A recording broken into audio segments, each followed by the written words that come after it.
না কোন জায়গাতে আগুন টাগুন লাগলে দুর্ঘটনা ঘটলে তো একটা ভিডিও ভাইরাল হয়ে যেত গা, লাইভ টাইপ করে না ফুলার করে আসতাম। ভাই ভাই রাস্তার মধ্যে বিরাট বড় দুর্ঘটনা ঘটছে, এক মানুষ মরে গেল, তাড়াতাড়ি আয়।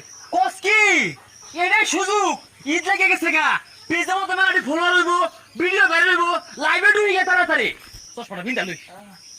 দর্শক দেখুন, ভয়ঙ্কর দুর্ঘটনা, অ্যাক্সিডেন্ট হয়েছে।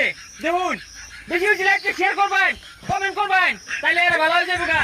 যত বেশি ফলো দিবেন, শেয়ার করবেন, লাইভকে সবাই দেখুন, সবাই যুক্ত হন। দেখুন কেনতে কত বড় দুর্ঘটনা ঘটছে ভাই। দুর্ঘটনা কিভাবে ঘটলো? আরে ভাই হসপিটাল পরে দুর্ঘটনা কিভাবে ঘটলো এটা কই? ভাই এটা কি হতা শুন, ওর তো হাসপাতালে নিয়ে লাগবো। আরে হাসপাতাল না, লাইভ করতাছি, লাইভ ভাইরাল হয়ে গেছে গা, বহুত লোকে দেখতাছে, আমার আইডি তো না রিচ হয়ে গেছে গা। তোমরা খাও, সমস্যা নাই। চশমা দিয়ে ক্রিম দেওয়া যা, ভালো দেখা যা।